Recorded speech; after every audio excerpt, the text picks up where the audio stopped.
Černihivā pilsētā, kas atrodas netālu gan no Baltkrievijas, gan Krievijas robežas, šobrīd dzīvo apmēram 260 000 iedzīvotāji. Pilsēta ir pamatīgi cietusi no Krievu uzbrukumiem. Piemēram, man aiz muguras jūs redzat Černihivas drāmas teātra ēku, kur pagājušajā vasarā Krievu raidītā Iskander raķete nogalināja 7 cilvēkus, viņu vidū arī mazu meitenīti. Tas bija sestdienas rīts. Teātra ēkā tika rīkota izstāde. Blakus teātrim esošajā dievnamā cilvēki pulcējās baznīcas svētkos. Černihivas centrs bija pilns ar cilvēkiem. 7 nogalināti, 203 ievainoti.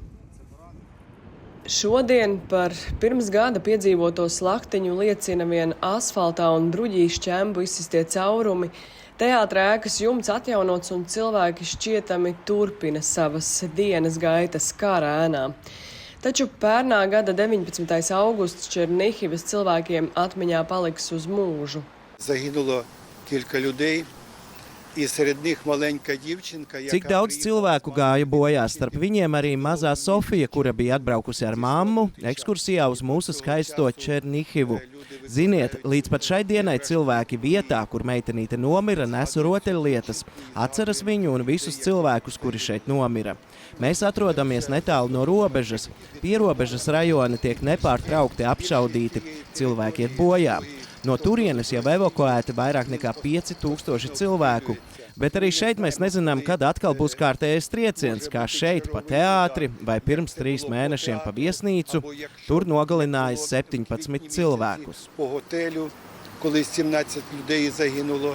Vladislavs mani aizveda uz vietu, kur notika pēdējais asiņainākais Krievu uzbrukums. Te bija viesnīca, uz kuru okupanti šī gada aprīļa beigās raidīja 3 raķetes. Teritorija joprojām nožogota, taču nopostītā viesnīca slejas pāri žogam.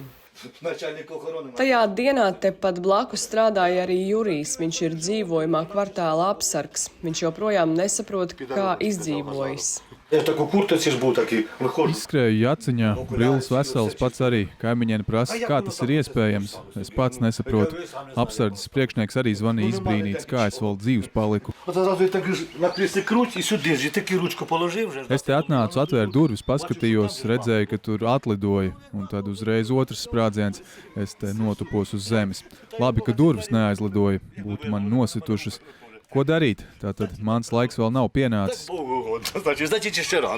Šodien vīrietis par to dienu piedzīvoto var pajokot. Pie sarga mājiņas sarindotas arī šķēmbas, kas šeit lidojušas visapkārt.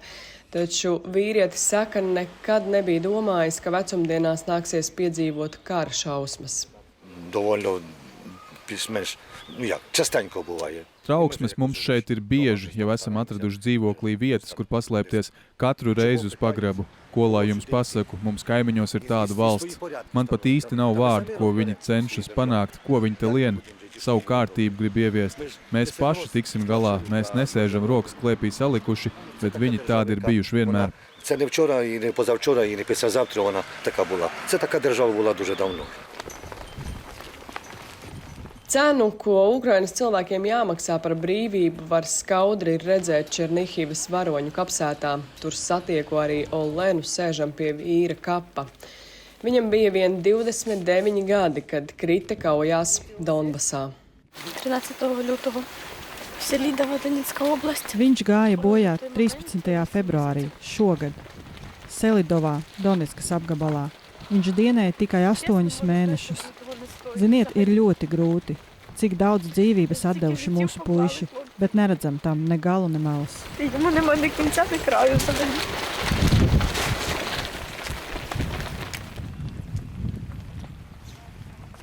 Ieva Vārna, TV3 no Černihivas, Ukrainā.